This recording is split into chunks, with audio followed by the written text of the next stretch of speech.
Welcome to Building from Scratch with Yoande. We hope you enjoyed this episode.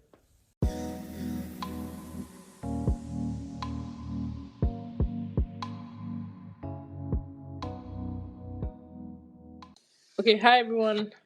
Thank you for joining. My name is Yoande, and here's another episode of Building from Scratch. Today we're joined by Nora Awolowo. Nora is a filmmaker, cinematographer, director, visual storyteller, and I'm sure she'll tell us more about what she does. She's the founder and creative director of Rixel Studios.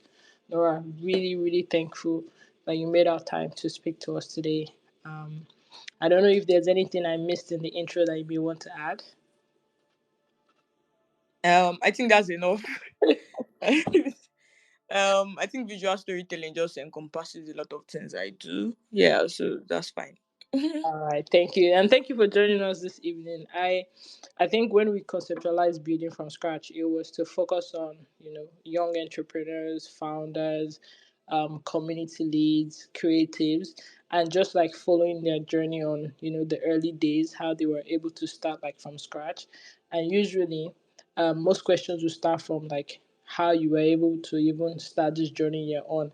Now, I feel like you're the first guest that I've never ever spoken to. So fun fact, I've never ever spoken to Nora, and she agreed to do this. We've never talked. We've just shared messages, and I usually won't prepare for these things as hard as I did for today. So Interesting. I swear, like this is the first time because it's usually supposed to be a really relaxed conversation, but it's an open conversation where we do it live and then we record it and put it on podcast platforms. And so I've never spoken to you before, and I had to do some more research. And I never really researched as hard as I researched for this podcast. So thank you once again. I think most of what I saw online was, referring to you starting out with a phone. I think there's so much research out there, and but most of the interview questions were like, oh, she just started her journey with a phone. So I guess that's where I'll start from. Before we talk about Rixel Studios. So, how did you get on this path of fame? And I'll say fame because you also said that a lot of cinematographers or filmmakers are famous, but maybe not necessarily translating into like commercial success like people think. But let's start with how did you come up with the concept of, okay, let me use my phone to do something meaningful that now brought you down to like all these things that we've introduced you as. Okay. It is also interesting that the person that actually made me start storytelling was actually somebody I met on Twitter. Um, I started with my phone, like I said. I mean, with the research that you did, when I was in school, where we had like this ASU strike. And I was just talking to somebody I met off Twitter. He was doing his NYSC, I think Ekiti State University, teaching hospital. And we're just talking. I was like, okay, this that time I think I was earning 15,000 naira for my parents every month. And I was like, oh, I wanted to do this because now we are on strike. We don't know when this is going to end.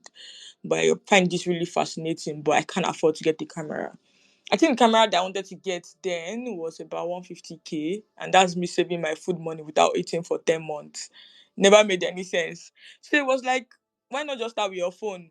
And that's how, like, I was like, okay, but I don't know anybody that uses their phone to take pictures or anything. And I think I had like the leverage then because I was also using like social media pretty well. And he just started sharing me like people that were taking, like, even there was somebody in Nigeria called Abdul in Abuja, Khalid, taking pictures with their mobile phones. Even he shared me with just check this person, they took it with their phone. Then I started following like a lot of people like that, and I started just taking pictures and share. And some people were very graceful. Like I would share and say, oh, this is what I took. Do you want to give me like advice on what I should do better? They'll be like, okay, this composition, do it like this, don't do it this way. And basically, me, I was always very consistent, and I was happy to share anyway, good or bad. Like I would always share. Then one day, this person that was actually like always giving me this feedback just told me, oh, Techno had something they were doing then with students and like photographers, mobile phone photographers, that I should come to Lagos. So I was in school in Ekiti and I came to Lagos, and we had a meeting at Techno office in Ikeja, then Isaac John, and we had a very lengthy discussion, and it just like at the end of the day, I think it was successful for somebody that was earning 15K from our parents. They were like, we're going to pay you every month. I'm going to mention figures now because we are way past it, and all of those people that brought me on board have left the company. um we're going to pay you like 50,000 naira every month, and we'd always give you every of our phone that comes out that you take pictures. So I had like my KPI and all of those things that I had to like meet, but just mention, oh, it was our phones that used to take these pictures. And that's how I started. I think after the first 3 months, I just saved the money for camera and I got my first camera. And it was actually their event. I went to shoot. They had like one party and they just invited me. Okay, now you have your camera, you can come shoot. And basically, I think that's actually how I started. Yeah, Wow. And aspire to aspire. aspire to aspire. And okay, so I mean, I know you said you were in Ekiti and you were in school. So like coming to Lagos, like, did you know anybody in Lagos, or was it just, I'm gonna risk it and I'm just gonna figure it out? Because a lot of people, like I said, say these stories, but then, when people hear it, it's almost like, oh, you didn't really tell us, like, how you came to Lagos. I'm happy that you said how you got the techno gig, but like for someone that was living in Ekiti, was that your first time coming to No, I was Lagos? I was schooling in Ekiti. I was not living in Ekiti. Sorry, you were still in Ekiti. Okay. Yeah, I lived in Lagos actually before.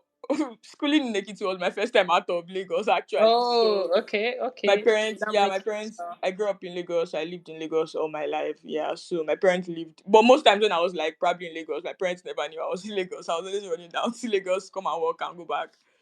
And Okay. yeah, so that was how I was able to just like balance both. But yeah, I grew up living in Lagos. Okay, that makes sense now. You see, and that's not in all the interviews that you've been given, but Yeah, fair because the enough. perception is, yeah, the perception is, oh, you're in a kitty and you just came to Lagos and then No. you got your phone and then boom, you blew. Okay, so after techno, what happened? Like, where did it all start making sense? That okay, you know what, this thing could actually be a thing, not just something I did on the side. To be honest, it was me seeing one. I studied accounting in school, and it was me just seeing one vacancy saying chartered accountant. And I knew a lot of my friends that were doing like ICANN even while we were in school. I mean, my father was always like, when will you start your ICANN? Like, get this certificate before you graduate, blah, blah, blah. Me, I was just not bothered. Like, guys, even the school I am in, like, my mind was not there. But I just saw like a vacancy and said, oh, we're going to pay you. Was it 70, 80K chartered accountant? And I was like, and Techno was already paying me 50,000 naira then per month without even being chatted. I was like, it's not what I'm definitely going to do in my life. Like, not me that is going to be going to the office. And I think that was for me, was that point that was like, okay, now you need to take this thing serious. If this brand can be paying you this amount of money, now imagine when you take it serious and like you've owned your skills and other people like see what you are capable of doing. So that was it for me. And I started, like I said, I mentioned starting with the phone, and I got bored. I get bored very well. Like I got pretty bored at some point because after getting my camera, I started like taking pictures of people, portraits, events. My first event was a burial event. I mean, I don't like dead people. I could not even take the picture properly because it was very crazy, and I could not even edit the picture. And I was like, "Hey, this is not what I want to continue doing. I can't continue taking events." So I was just taking like maybe portraits and the rest. But I also got bored sitting down editing one picture for like 2 hours. And the person will come and say, oh, my leg is not shining or my stomach is coming up, let me adjust it. I was like, I can't continue this one. But I had like a lot of friends that were also in the Nollywood industry. I met my Bakari, I think online too. And I knew like this person was working. I think she was working on Jennifer's Diary then, like the first Jennifer's Diary that came out that time that went really viral. So I knew her. She was working on that, the script supervisor. And I just had like other people too that I started following, that I knew that okay, these people were doing well in the industry. They were either shooting commercials, brand like content and all of those things. They started reaching out. I also met somebody, Nike Fagbule and Luther, through that, like me just reaching out and asking questions. Then Nikki has a PR agency called Zebra Stripes, and they had like their first content with, I think they signed like DJ Begin, I can't remember, for Sky Vodka. And she was like, okay, come behind the scene. And just they had the they had the camera in the office, and I was like, oh, do you want to try like using this camera for like behind the scene content? I'm always be ready to try all these things. So yeah, that's how I started. Like the first video I did was shooting like a BTS for a Xerox signee or something that they were doing. And I found it pretty interesting, like sitting down, putting those edits together. And I would always ask questions. YouTube was also like already out there, and I'll go back to YouTube to check what I could do better. I mean, it's my first time. They never really had like any like terrible feedback that I should change, but it was just there's somebody that is using our camera to shoot content for us, so they were just going to accept it. But pretty like that. That was how I was now like juggling photography with videos. I was shooting like behind the scene content for them. Lota they show a food show that the first person that shot it came from the UK to shoot, and when he had to go back because I was already like part of the team and I was shooting like behind the scene, they needed somebody to fill in for that. But I was already consistent. She was seeing what I was doing with Nike and every other person, and she was like, "Oh, do you mind like shooting this first thing first?" I did not know how to edit, so she was like, "Oh, just shoot it to give somebody else to edit." Yeah, so that's how like I also like continued like shooting our own show, and the more you do it, like the more you get better at it. So I just like continued like improving, to be honest. That's how I got into video. Even if I was just juggling both, I was doing like photography some days. If I find like the content pretty interesting, then I also like do videos. Yeah, I hope I Okay. answered the question. Yeah, you did, and you even gave us more. So I'm going to track back a bit. So there's something that you kept saying. You said most of the people that you knew, you saw them online, and you just followed them and you reached out. What do you think you were doing? Because a lot of people will say, "Oh, yes, they reach out to people," but not everybody gets like responses. So what do you think you were doing, or what approach did you think you were taking that was making people like actually answer you or give you opportunities? Okay, thinking about it, and I think this first time somebody has asked me that kind of question. Thinking about it now, I don't also approach people as I am the one that wants to use them. Like I try to make sure like the relationship is mutual. So if I'm reaching out to Nikki, I'll be like, okay, what can I do for you? Do you get like, oh, I'm shooting a behind the scene content for you, I'm not getting paid. So I know I'm learning like on needs, but they're also just happy that there's somebody willing to probably shoot for them for free and probably just give Tifa to go home. So me, I'll just reach out and be like, oh, if I see them post something about, oh, there's something happening, I'll be like, oh, do you need somebody to cover this?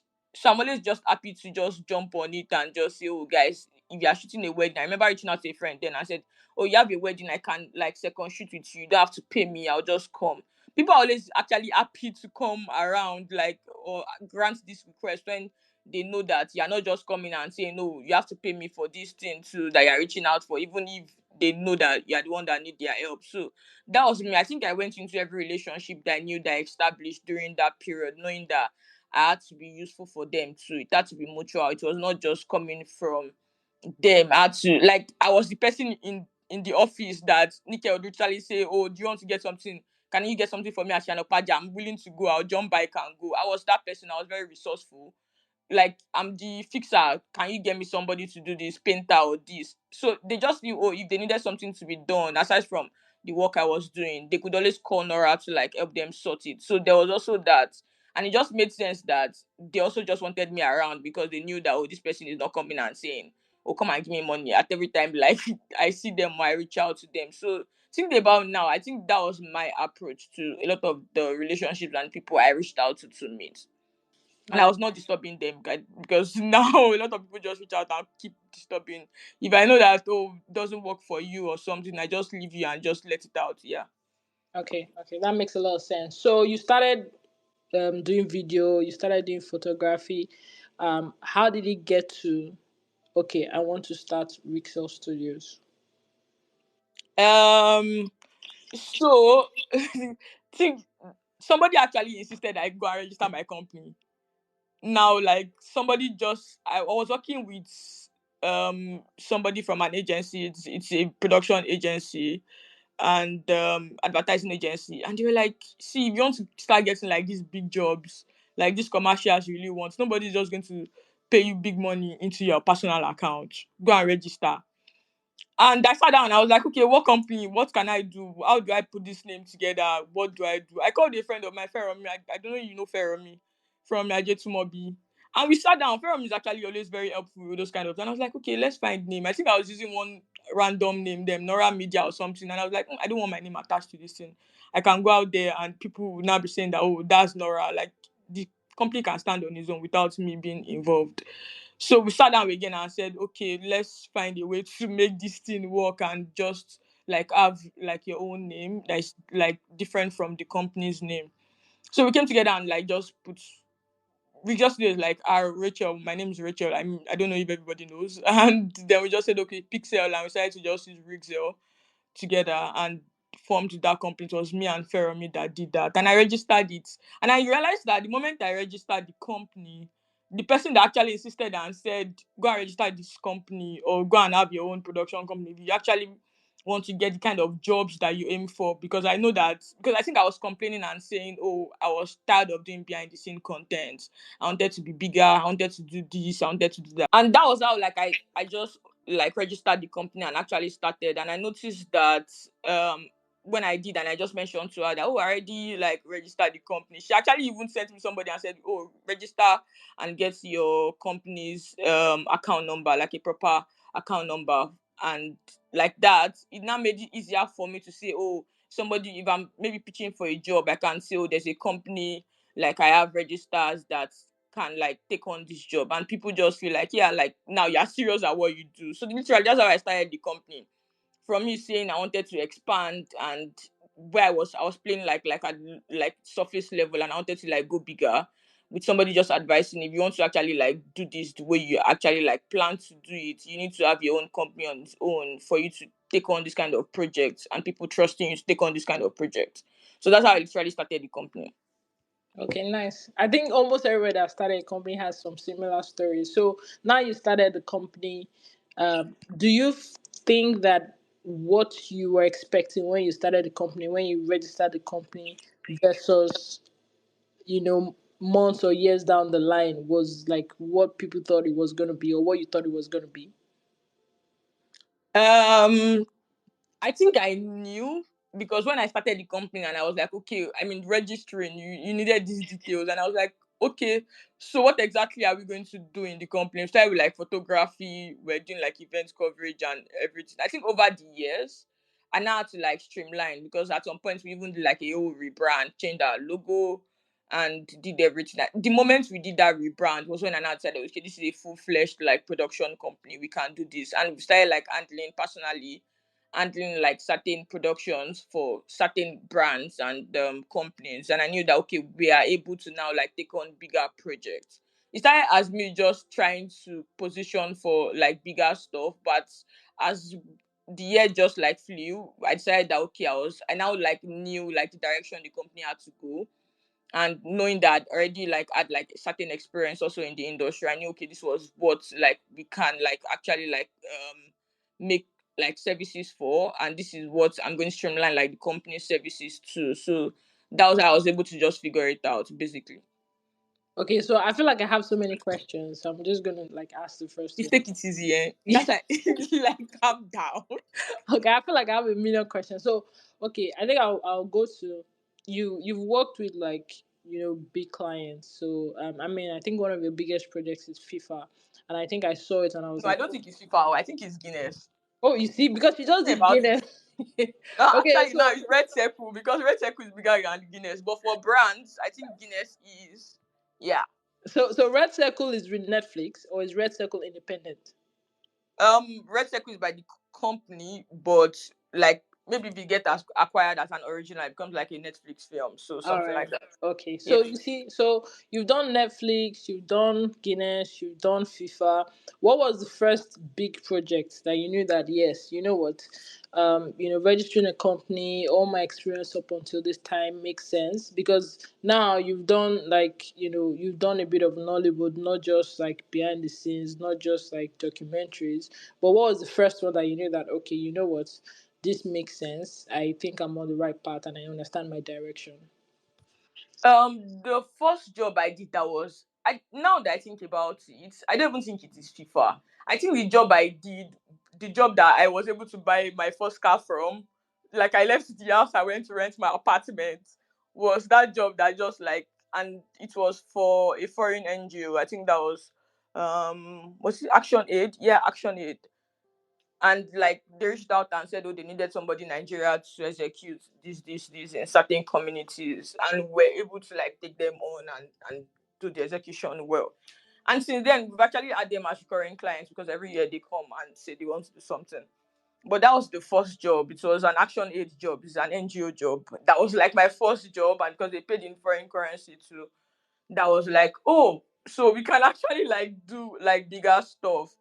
And it was during COVID. That's the weird thing, because it was during the COVID year that everybody was not sure of what was going on. I was at home most of the time, but it felt like immediately COVID left, that curtain just opened and everybody was just reaching out to do something. But that was also during the period that like they reached out and they were like, "Oh, help us do this. We are trying to do this." And yeah, I think that was my own like first big proper big girl job, or for the company too.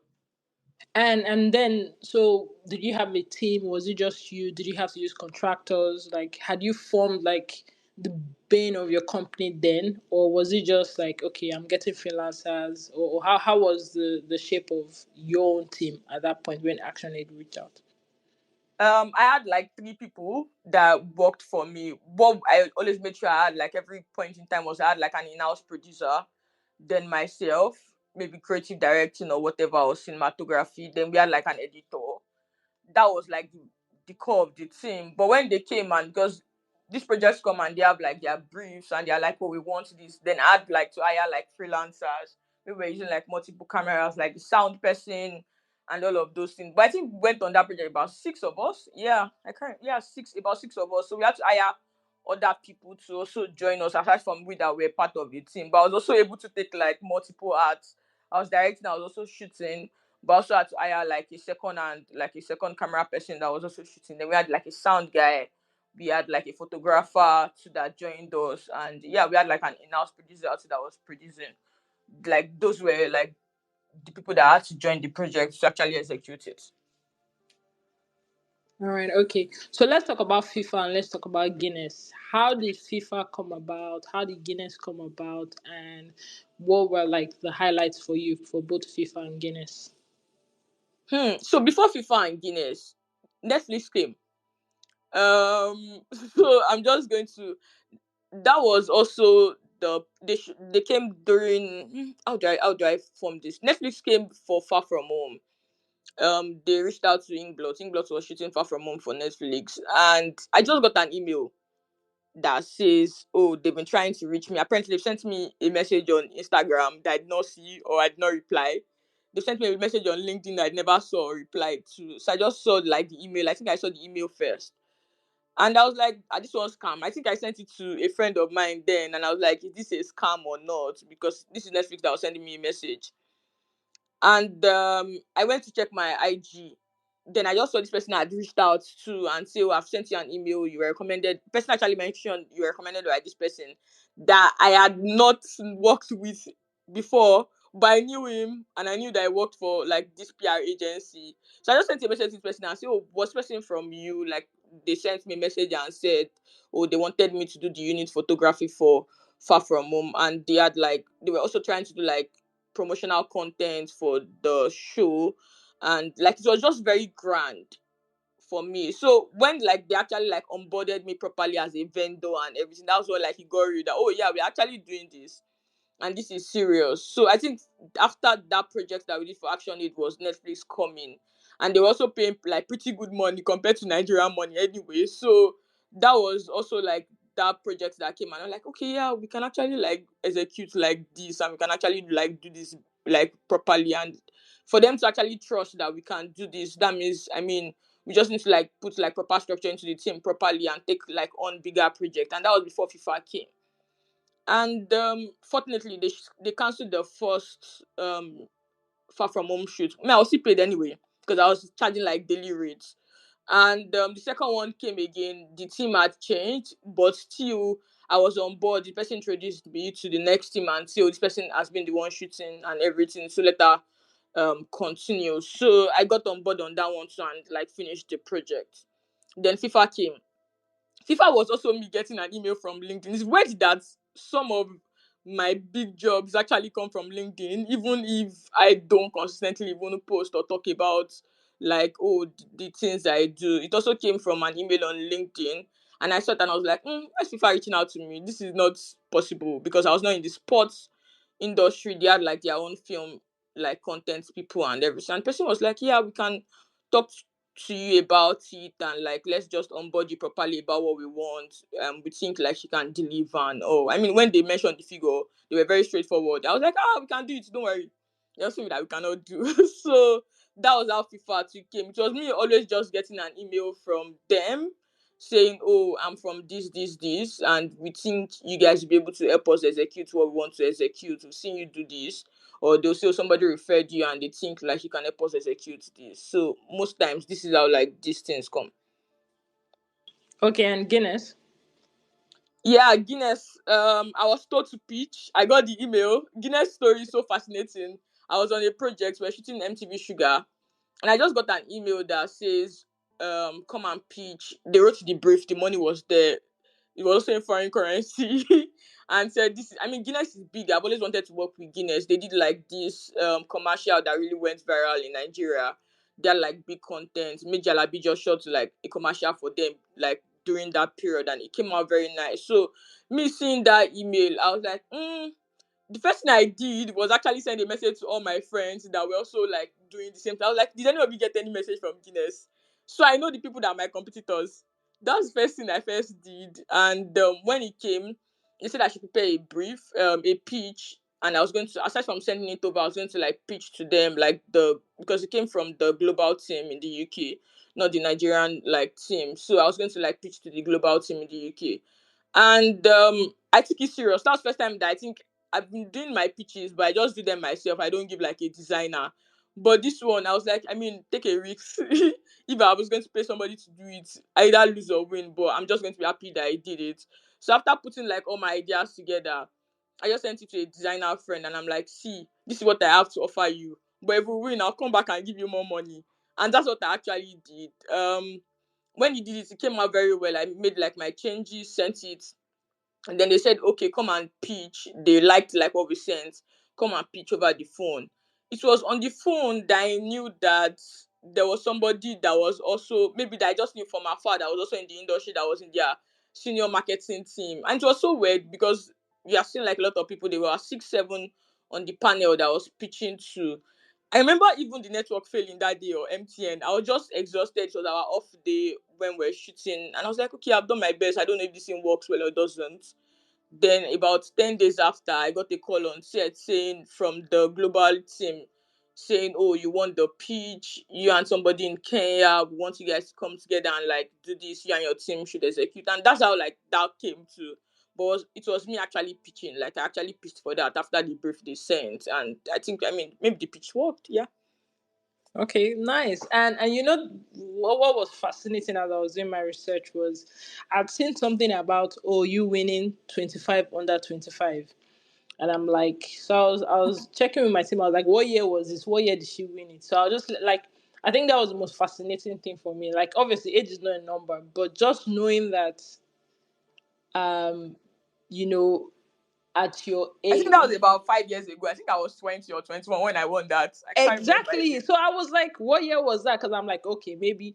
And in my mind, I'm like, if 5 years ago you won, 25 under 25, and at this age, you're doing this, how do you balance being in your early 20s, mid 20s, knowing like, a lot of people have a lot of like personal crisis with ambition, with, commercial success, and be just enjoying your youth? Like, how do you balance that with, because it feels like Kiwandi, everything you said. how do you think that how do you know that I'm enjoying my youth? First of all, why do you think I'm enjoying my youth? Okay, okay, how have you been able to navigate? Maybe that's a better question. So like in all of these stories I've said, I started pretty early. When I started like mobile phone, I think I was about 16, 17. I remember a friend of mine still saying that he thinks I'm 19, that he never sees that I'm older than 19. And these things like came like pretty early, like all of these like recognitions came pretty early. But it was also me knowing, to be honest, I'm always that person that you can ask me now and say, what do you want to do in 5 years? I know where I want to be in 5 years. Now left for me to now like decide to now work towards where I want to be in 5 years. I've always been that person. So aside from the recognition, I also made sure that I try to do things I really enjoy, because I found out that most times I can get overwhelmed doing other people's work. But I also always try to make sure every year that I have like my own personal project that I do, that I really, okay, this is what I really enjoy creating. And that was one of the reasons why I think I remember I did baby blues, something on postpartum depression then. But I don't just found like a way to do my personal projects aside from doing like, I mean, the money that comes from things that these people are paying me for, brands and the rest, were things I also made sure that I used to fund my own personal projects. So I always just made sure like I had that balance. There was something that like I found like peace doing. I mean, I don't think I'm still saying, especially in like current Nigerian economy, but I found like a balance to me, maybe running away. I enjoy traveling too. I don't know if part of your research that you did, but if I just feel overwhelmed or something, I try to make sure I run or shut off from everybody. So that's also my own way to just like balance this. I mean, in the industry, I also try to leverage on the advantage too that I'm young. Maybe in the next 5 years, I'll not be able to say on that 20 anymore. But now that I can still say on that 20, I just try to use it to my own like best use and just take advantage of that basically. Okay, that makes sense. And so you're an AMVCA winner. Yes, Just yes. I think this for today I'm also happy to brag about it. yeah. So you won AMVCA last year, and obviously that's like one of the biggest things in that industry. So for you, obviously so young, winning it. I think I was reading an interview and you were like you didn't even think you'd win. You had been nominated twice in the same category or something. Do you want to tell us about your experience and what winning it meant for you? Hmm. So I, I started out in the industry as a documentary person because I know a lot of my friends like so every time they said, "Are you in Nollywood?" It was a very difficult question to answer because when you know that I know a lot of people that are in this industry. I probably work behind the scene of this industry, but I was not like a core member of the industry. But to be honest, winning that award for me cemented the fact that I was probably on the right path. I was nominated for the FIFA project and also the baby blues I did. Yeah, I think those were the two projects that was nominated for in the same category. And we had like a lot of people. I mean, we had like should they like art zone like film in the same. We had like up to 7 people in the category. So I was even telling somebody, and I was like, "Man, I'm just here for the after party." Because the NBC's after party is one of the best, actually, if not the best part of the event. So I was like, me, I don't want to attend the event. And they were just like, see, just go. If you get to your own time and they don't give you, just come out and let's go back to attend the after party. So I did. I mean, they also gave us like an apartment in a hotel. So there was like also the proximity to the event. So when the news came that I won, it was from the stage that my phone started. Like I just saw people calling me on the stage. Nigerians are so funny. Like just let me to pick your call on the stage, but I just saw like my phone was going crazy.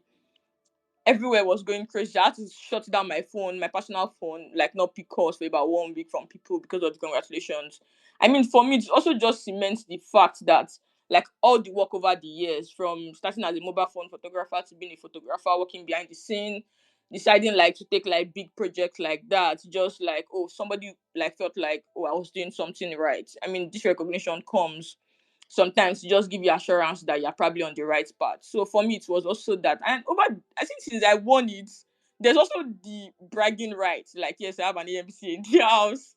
People come to my house and they just say, like, yeah, that's an AMBCA. So it's also, I think it's a very good thing. And it has also helped, personally, it has also just given me that confidence that whatever I set my heart to do, I can do it. So, yeah, AMC had also done that for me.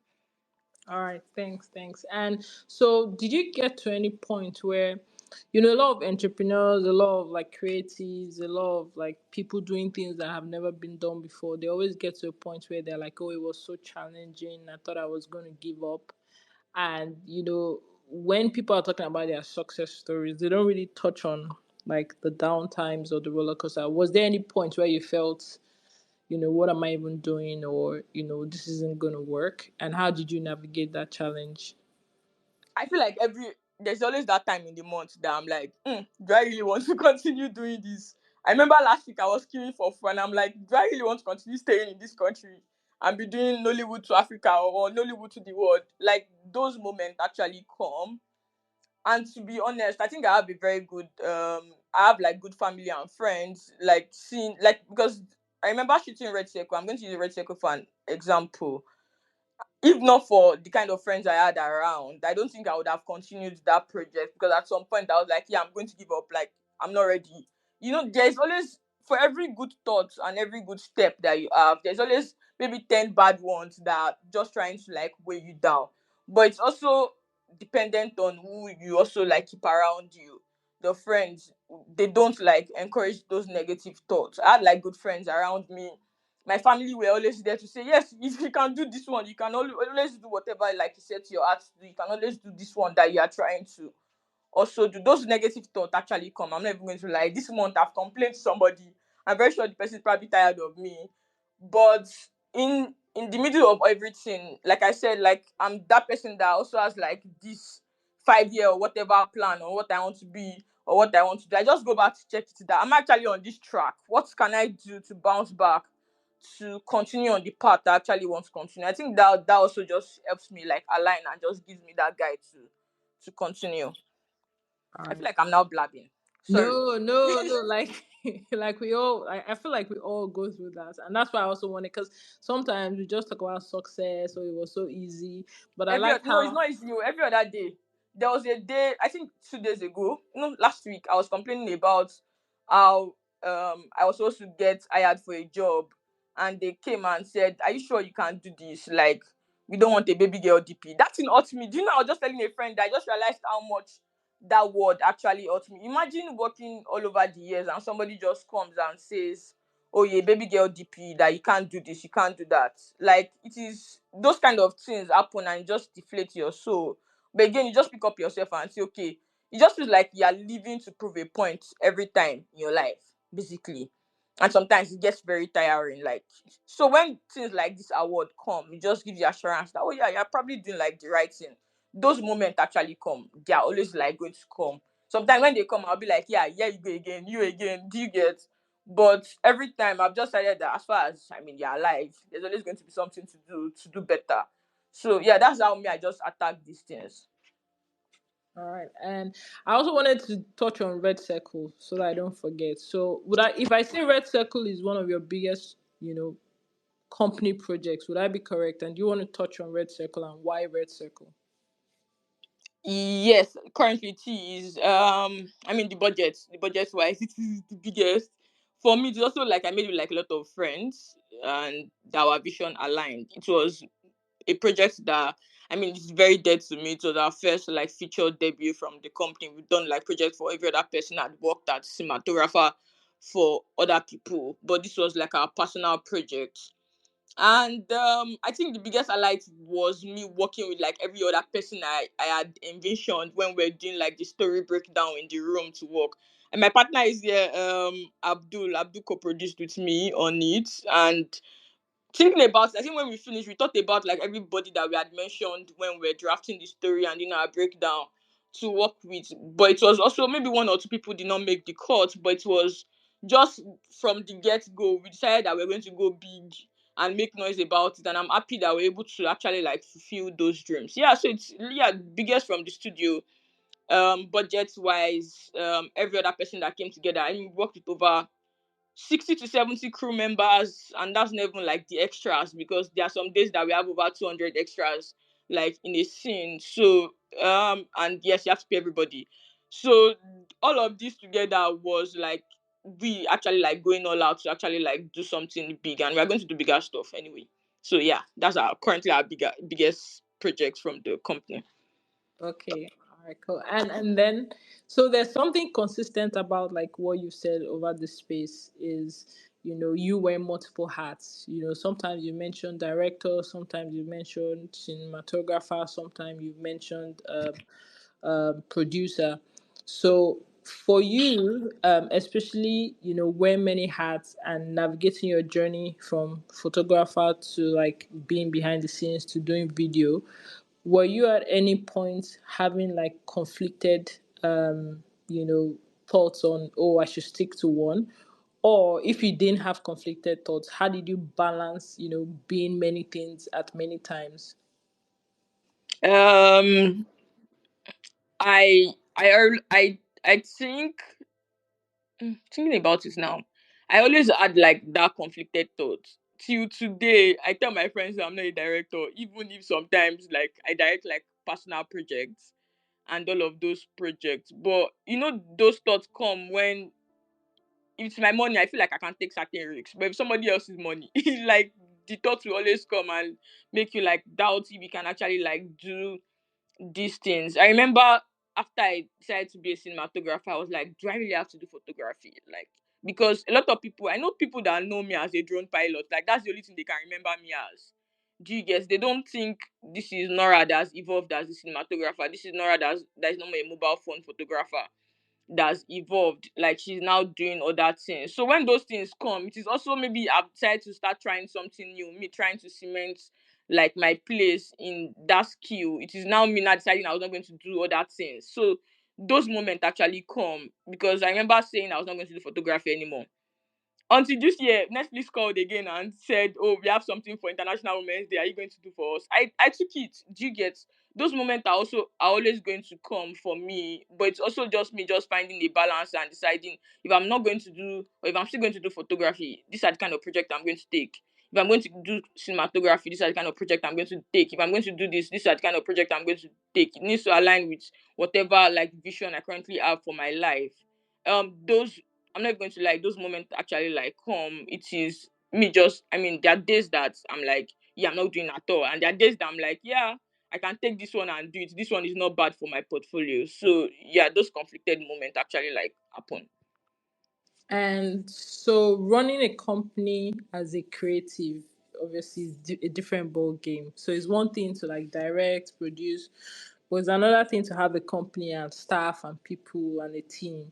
How has that been for you, knowing that, it's not like you had run a company before? This is your first company, I'm guessing. Like, what are the things that the major things that you were able to or had to figure out, especially in the early days as your company was growing? Um First things first, I think I'm going to first thing was tax. Knowing that okay now I need to get like somebody that is in charge of my tax, knowing I needed to get like an in-house lawyer that handles all our legal like work and all of those things. Over the years, like you now decide that you're actually like going to prioritize like the company's like growth over maybe your personal emotions or sentiments. I think those are probably like the most difficult part for me. Even currently, there are sometimes that I'm probably going to or thinking of working with people because I really like them or I think oh this person is good to me.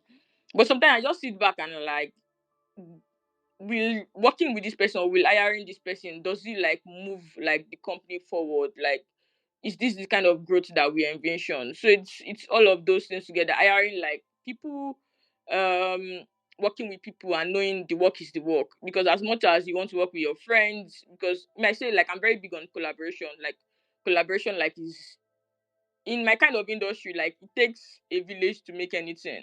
There's no project that comes out there that one person is doing everything, except you're not serious, to be honest. So it is deciding those things and saying, if I'm even hiring somebody, let me allow them actually do their work. Like, let me not like be over controlling to like want to oversee everything. It is sitting down and saying, oh, today I'm not the director, let the director do their thing. Or today I'm not the producer, let the producer do their thing. Those moments come where like there's always like conflict of interest on you trying to impose, but those are like difficult period that you have to sit back and say, you hired this person because you trusted them. So just let them deliver and let them do their work. Those problems actually come from hiring from the legal team to the people with like the accounting team to even like working with every other person in each department. There are periods where somebody doesn't even meet their deadline, and knowing me personally, I probably want to like get angry personally, but I decided to just like sit down and say, okay, this is the company's work. How do we attack this thing? And I don't have to put like personal sentiments over it and make sure this person actually like delivers the way the company like would want them to, or the way we would want to work with them. And making sure if this person needs to go, I let them go. Either family or friend. We don't always have to work together. Like we can always do other things together, but we don't always have to. So those difficult decisions actually come, but most times I just sit and decide that okay, I need to prioritize like the company's growth over my personal sentiment.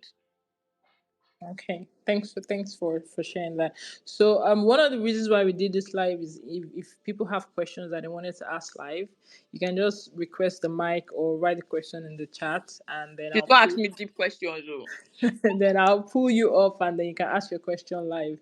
Obviously this will be recorded later and you can listen to it, on different platforms. But while people are asking questions or requesting, so Nora, I always ask, or I try to ask, like, how you were able to hire your first few people. You can say the first person or the first two people. Like, how are you able to convince? Okay, what were you looking out for when you were hiring them, and how were you able to convince them to join you in this uncertain journey that you didn't even know was going to grow this big? Hmm. Now thinking about it, I think everybody had worked with. I always wanted to work with people that have the same drive as I do. Like sometimes I just think about it that anybody that needs to work with me needs to probably have. I mean, you're not probably not the founder in terms of drive, like in terms of execution, because I'm very big on execution. And the first set of people that I worked with, you could see that we're on the same like thought process in terms of execution, in terms of passion, in terms of we trying to do the work. I know the day was our in-house designer, even he worked with like other people. But it was always there to say, oh, let's do this, let's do that. People that also like brought something to the table. It was not just every idea that came to them to say, oh, this is what I'm trying to do. And yeah, there's always something that they're also contributing.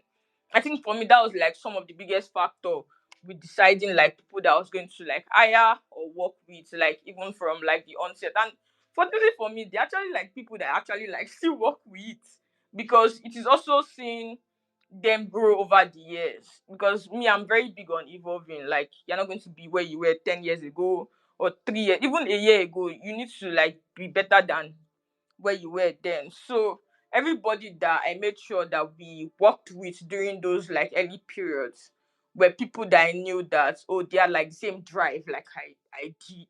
And now thinking about it, I think I'm very happy about the decision that I made, because most of them are either like inspiration to me, or maybe I'm also a form of inspiration to them. But over the years, all the work we have done together has actually like shaped who we are today, basically.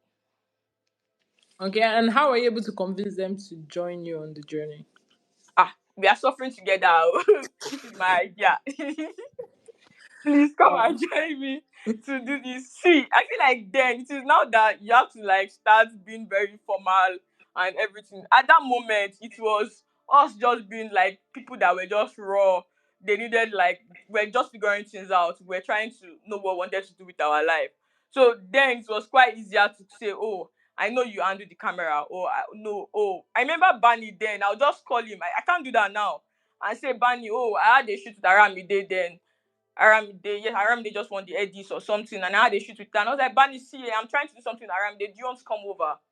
And these people were going to come. Like, it was just us convincing ourselves and saying, no, we knew what we wanted to be in the future. We needed to do like these things now. So people were basically easier to convince then than now. It was just us thinking, see, all of us were figuring this thing out together. Like, are you interested in this idea? That was it for me then. Now I'll just walk up to you or tell you or send you a message and call that this is the idea that I have. Oh. This is what I'm trying to do. Are you in? And most times, I mean, people that I worked with then, they were always like very eager to jump. And if they reach out to me too and say, Nora, oh, I need your camera for this, I need this for this. Are you willing now? If I find your idea pretty interesting, I'll always be available to join. But it's now that we can now streamline like what we are doing. Then we'll jump on everything that came our way, we're happy to jump on it. So it was quite easier then. I mean, we're all just starting and we're like at the same wavelength. I was not going to go and reach out to Kule Afolayan and say, sir, this is my idea. They were like people that were my guys that I knew that if I called them today, they will pick. But now all of them, their phones are on do not disturb. So it was basically easy then to actually reach out and like convince people and say, see, this is what I'm trying to do. Because they were also like on the same like wavelength that I was. They were happy to actually like come on board. okay, and if there was like someone like you, this is 2024. If there was someone like you that is just starting out, what would be your biggest advice to them, starting on a similar journey as you? What would be your biggest advice to them starting out this Hmm. year, knowing My biggest advice will knowing always be everything start. that you've gone through?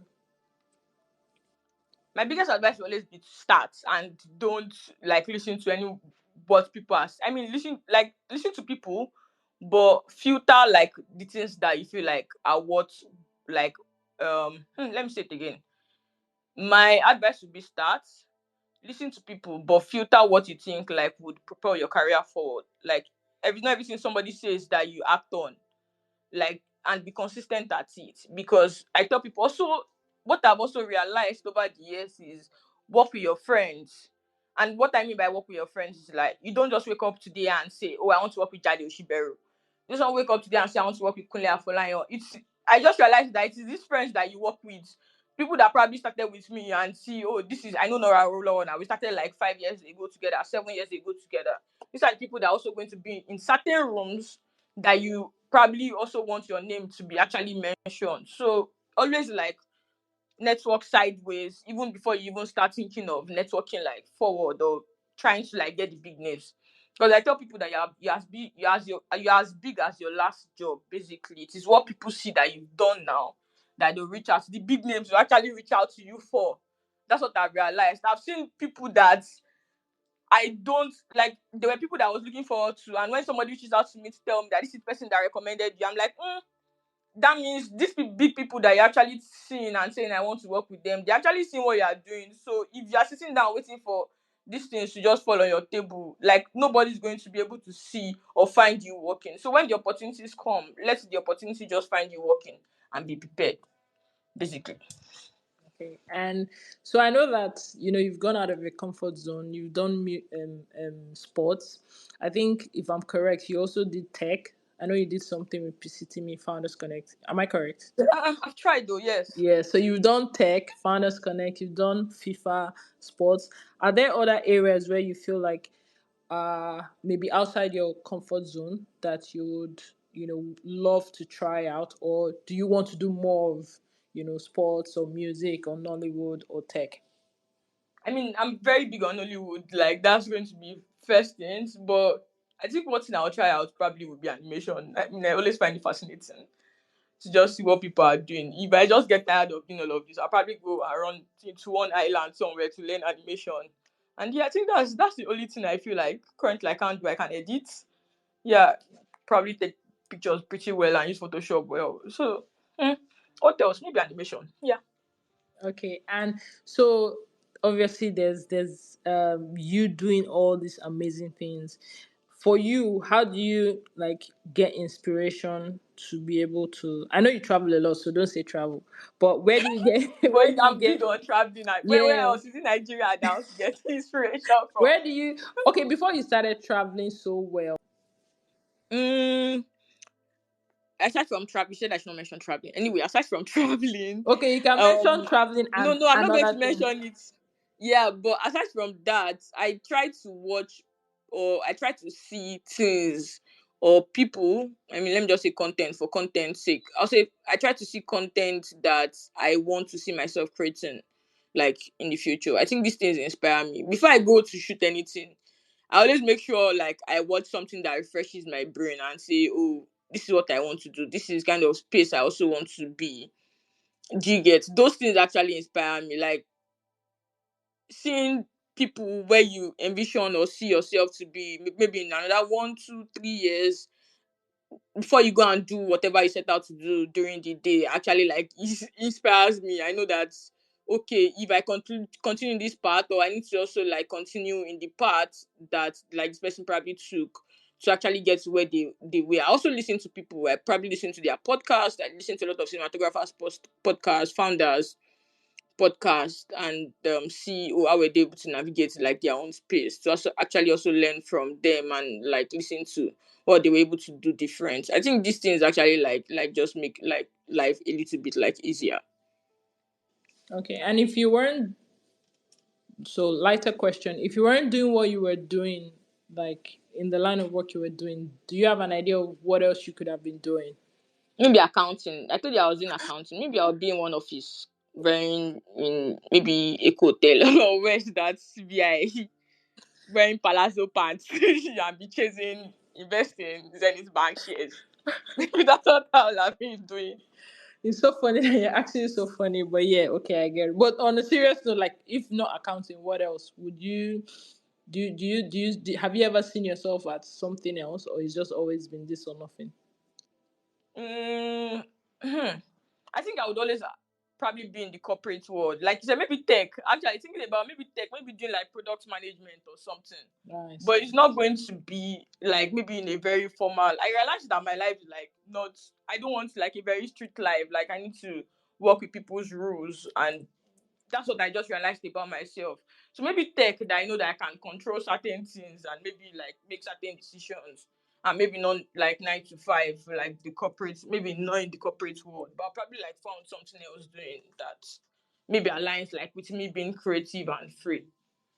Okay, I get it. And I don't think anybody has requested, or we have a lot of questions, so I'll They just don't have ask. questions. I've covered all their questions. Are you We'll afraid try. of that? Okay, so I think as I'm wrapping up, I'll just ask a few more questions. I think for someone so young, and like I said, I don't really believe age I'm is a getting old number. though. Every time people say that I'm young, I just realize that I'm not Yeah. more 20 though. Yeah, but you're But I get 25. it. You're 25, and not a lot of people have done this much by 25, especially with the realities on ground in Nigeria and on the continent. So it's actually like impressive that you've been able to do all this, especially as most of it has been leveraging like reaching out, connections, just forming new collaborations. So I feel like the question that I really want to know is, knowing everything you know now at 25, the future of your company, how do you, and this may be a very tough question, but how do you Serious. see, yeah, how do you, and that's because so what I want is to be able to come back to this podcast like next year, 2 years, 3 years, 4 years, 5 years time, to be able to like have a record of you on your journey, and be Mm-hmm. able to reference it to say, you know what, after the podcast or life after this is how Nora evolved, because I feel like you're one person that's evolving so fast, which is why I was particular about bringing you on the podcast. And because most of the people that will come are building communities, building tech companies. We have some people coming that are also as interesting as you. I wanted to be able to bring change makers that were building from scratch, but we're actually doing the work, and so that as they evolve so fast, there's a record of them actually sharing their journey, regardless of the outcome of the journey. So for me, it's like, okay, you're building Rixel Studios, you had to formalize it, you had to like put a structure around it. From figuring out, okay, we're all struggling, to now working with big brands. And I know that working, and the reason why I mentioned FIFA, Netflix, Guinness, is because working with big brands also exposes you to a different level of structure. So, and I know that as Yeah. you're growing, what do you see for yourself or for the company that you'd like to accomplish, as I mean, over the next couple of years? So I'll just talk like film wise because now we are more structured to doing more films. I'm hoping like in the next 5 years we are trying to see if we can get like at least one film per year, and I can come back to this podcast and say, oh, we've actually achieved this.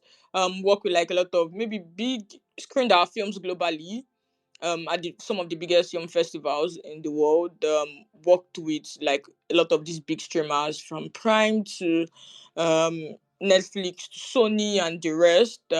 Have more like big creative collaborations for the company, and because what that would do is also be also like improving the economy, the entertainment economy, by also hiring more hands and more people. The more you shoot to, like the more hands and like people that you hire, because you're also like able to afford to hire people for a very long time, and let them also own their skills through like what we do. So in the next 5 years I hope we've been able to achieve all of these, shoots, have our films as originals, screen them globally. I mean, one of our films would always be all referenced in the Nollywood like history. Yeah, basically. All right, thank you so much. I think I'm Does looking that for. answer the question? It answers the question perfectly. Thank Perfectly, you. yes. And obviously we're looking forward to like watching Red Circle when it comes out. Thank you. Um, Thank is there any question you feel like I should have asked you that I did not ask you? And what was the question? I doubt we've tried. Okay, I'm hoping to bring you on the podcast. So you're our first female guest. And like I said, Um, this is the first time that I've ever spoken to you. Like, and you know that we've chatted, but we've never just verbally spoken. And I didn't even know how this would have gone. But that's also part of being authentic. But yeah, thank you so much, Nora.